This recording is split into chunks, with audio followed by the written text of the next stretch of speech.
We are now going through an amazing and unprecedented moment where the power dynamics between men and women are shifting very rapidly. And in many of the places where it counts the most, women are, in fact, taking control of everything. In my mother's day, she didn't go to college, not a lot of women did, and now, for every 2 men who get a college degree, 3 women will do the same. Women, for the first time this year, became the majority of the American workforce.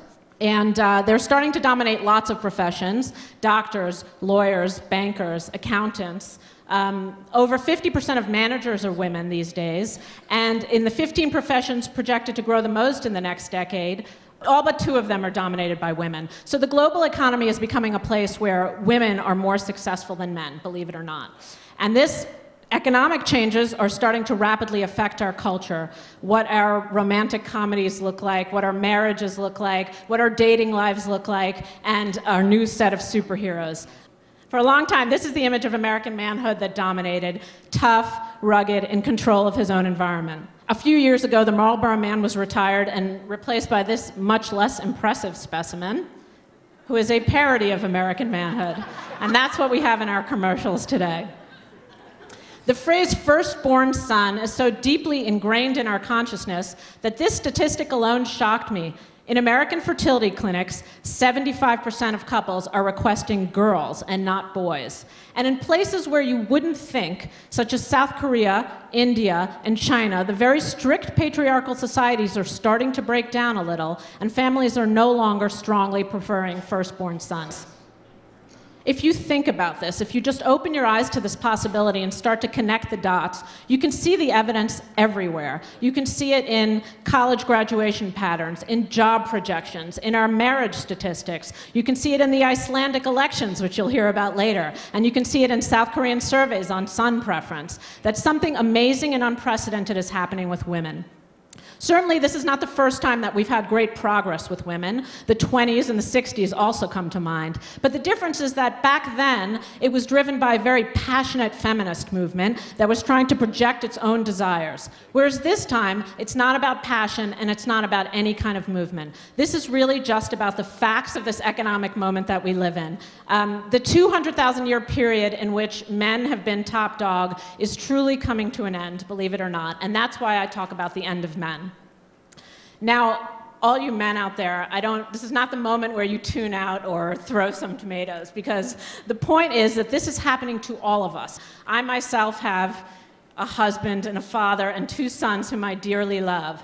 And this is why I like to talk about this, because if we don't acknowledge it, then the transition will be pretty painful. But if we do take account of it, then I think it will go much more smoothly.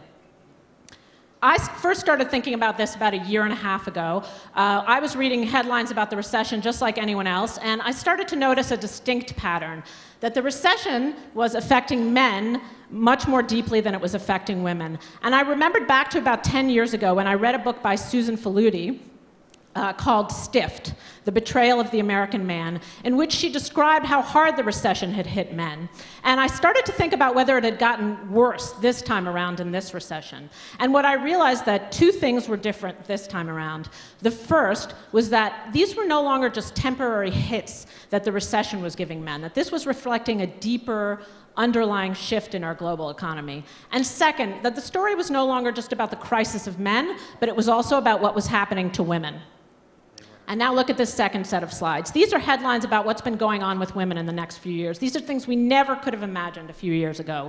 Women a majority of the workplace. In labor statistics, women take up most managerial jobs. This second set of headlines, you can see that families and marriages are starting to shift. And look at that last headline, young women earning more than young men. That particular headline comes to me from a market research firm. They were basically asked by one of their clients who was going to buy houses in that neighborhood in the future. And they expected that it would be young families or young men, just like it had always been. But in fact, they found something very surprising. It was young single women who were the major purchaser of houses in the neighborhood. And so they decided, because they were intrigued by this finding, to do a nationwide survey. So they spread out all the census data, and what they found, the guy described to me as a shocker, which is that in 1,997 out of 2,000 communities, young women were making more money than young men. So here you have a generation of young women who grow up thinking of themselves as being more powerful earners than the young men around them. Now, I've just laid out the picture for you, but I still haven't explained to you why this is happening. And in a moment, I'm going to show you a graph. And what you'll see on this graph, it begins in 1973, just before women start flooding the workforce, and it brings us up to our current day.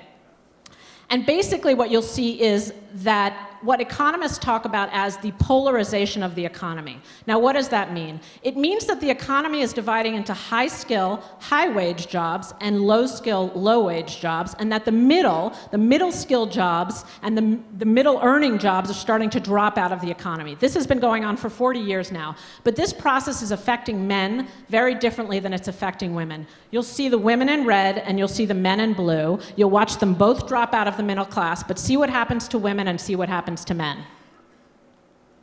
Oh, there we go. So watch that. You see them both drop out of the middle class. Watch what happens to the women. Watch what happens to the men. The men sort of stagnate there while the women zoom up in those high-skill jobs. So what's that about?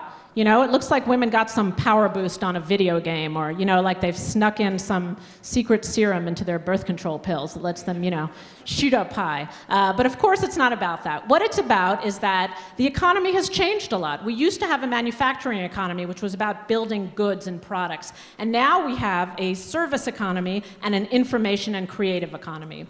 Those two economies require very different skills, and as it happens, women have been much better at acquiring the new set of skills than men have been. It used to be that you were a guy who went to high school, who didn't have a college degree, but you had a specific set of skills, and, you know, with the help of a union, you could make yourself a pretty good middle-class life. But that really isn't true anymore. This new economy is pretty indifferent to size and strength, which is what's helped men along all these years. What the economy requires now is a whole different set of skills. You basically need intelligence, you need an ability to sit still and focus, to communicate openly, to be able to listen to people, and operate in a workplace that is much more fluid than it used to be. And those are things that women do extremely well, as we're seeing. If you look at management theory these days, it used to be that our ideal leader sounded something like General Patton, right? You would be issuing orders from above, you would be very hierarchical, you would tell everyone below you what to do.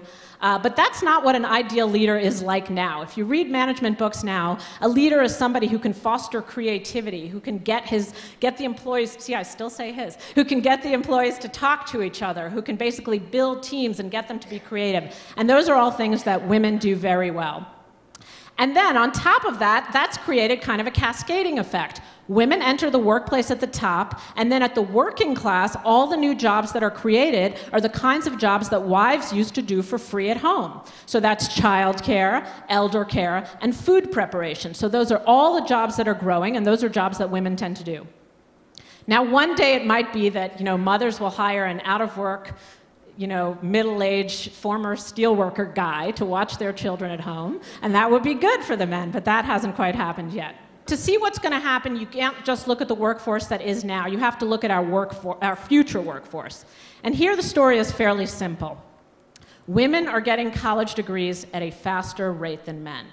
Why? This is a real mystery. I mean, people have asked men, why don't they just go back to college, to community college, say, and retool themselves, learn a new set of skills? Well, it turns out that they're just very uncomfortable doing that. They're used to thinking of themselves as providers, and they can't seem to build the social networks that allow them to get through college. So for some reason, men just don't end up going back to college. And what's even more disturbing is what's happening with younger boys. There's been about a decade of research about what people are calling the boy crisis. Now, the boy crisis is this idea that very young boys, for whatever reason, are doing worse in school than very young girls.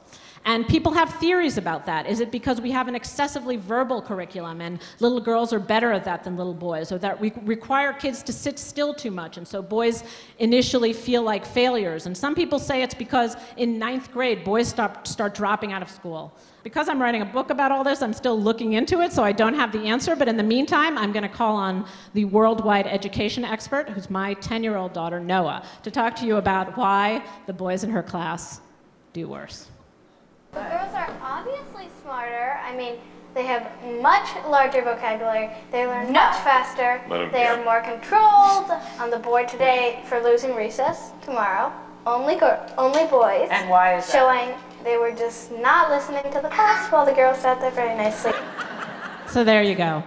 This whole thesis really came home to me when I went to visit a college in Kansas City. Working class college. Certainly when I was in college, I had certain expectations about my life, that my husband and I would both work and that we would equally raise the children. But these college girls had a completely different view of their future. Basically, the way they said it to me is that they would be working 18 hours a day, that their husband would maybe have a job, but that mostly he would be home taking care of the kiddies. And this was kind of a shocker to me. And then here's my favorite quote from one of the girls. Men are the new ball and chain. Now you laugh, but that quote has kind of a sting to it, right? And I think the reason it has a sting is because thousands of years of history don't reverse themselves without a lot of pain. And that's why I talk about us all going through this together. The night after I talked to these college girls, I also went to a men's group in Kansas. And these were exactly the kind of victims of the manufacturing economy which I spoke to you about earlier. They were men who had been contractors, or they had been building houses and they had lost their jobs after the housing boom. And they were in this group because they were failing to pay their child support. And the instructor was up there in the class explaining to them all the ways in which they had lost their identity in this new age. He was telling them they no longer had any moral authority, that nobody needed them for emotional support anymore, and they were not really the providers. So who were they? And this was very disheartening for them. And what he did was he wrote down on the board $85,000, and he said, that's her salary. And then he wrote down $12,000. That's your salary. So who's the man now? He asked them. Who's the damn man? She's the man now. And that really sent a shudder through the room. And that's part of the reason I like to talk about this, because I think it can be pretty painful and we really have to sort of work through it. And the other reason it's kind of urgent is because it's not just happening in the US, it's happening all over the world. In India, poor women are learning English faster than their male counterparts in order to staff the new call centers that are growing in India. In China, a lot of the opening up of private entrepreneurship is happening because women are starting businesses, small businesses, faster than men. And here's my favorite example, which is in South Korea. Over several decades, South Korea built one of the most patriarchal societies we know about. They basically enshrined the second-class status of women in the civil code. And if women failed to birth male children, they were basically treated like domestic servants. And sometimes family would pray to the spirits to kill off a girl child so they could have a male child. But then over the 70s and 80s, the South Korean government decided they wanted to rapidly industrialize. And so what they did was they started to push women into the workforce. Now, they've been asking a question since 1985, how strongly do you prefer a firstborn son? And now look at the chart. That's from 1985 to 2003. How much do you prefer a firstborn son? So you can see that these economic changes really do have a strong effect on our culture. Now, because we haven't fully processed this information, it's kind of coming back to us in our pop culture in these kind of weird and exaggerated ways, where you can see that the stereotypes are changing. And so we have on the male side what one of my colleagues likes to call the omega males popping up, who are the males who are romantically challenged losers who can't find a job. And they come up in lots of different forms. So we have here the perpetual adolescent. We have the charmless misanthrope. Then we have our Bud Light guy, who's the happy couch potato. And then here's a shocker. Even America's most sexiest man alive, the sexiest man alive, gets romantically played these days in a movie. And then on the female side, you have kind of the opposite, which you have these kind of crazy superhero women. You know, you've got Lady Gaga. You've got our new James Bond, who's Angelina Jolie. And it's not just for the young, right? Even Helen Mirren can hold a gun these days. And so it feels like we have to move from this place where we've got these kind of uber exaggerated images into something that feels a little more normal.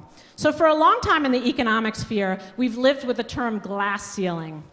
Now, I've never really liked this term. For one thing, it puts men and women in a really antagonistic relationship with one another, because the men are these kind of devious tricksters up there who've put up this glass ceiling, and we're always below the glass ceiling, the women. And, you know, it's like we have a lot of skills and experience, but it's a trick, so how are you supposed to prepare to get through that glass ceiling?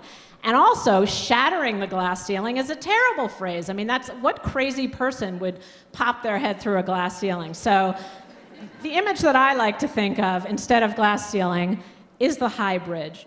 It's definitely terrifying to stand at the foot of a high bridge, but it's also pretty exhilarating because it's beautiful up there, and you're looking out on a beautiful view. And the great thing is there's no trick like with the glass ceiling. There's no man or woman standing in the middle about to cut the cables. There's no hole in the middle that you're going to fall through. And the great thing is that you can take anyone along with you. You can bring your husband along. You can bring your friends or your colleagues or your babysitter to walk along with you. And husbands can drag their wives across if their wives don't feel ready. But the point about the high bridge is that you have to have the confidence to know that you deserve to be on that bridge, that you have all the skills and experience you need in order to walk across the high bridge, but you just have to make the decision to take the first step and do it. Thanks very much.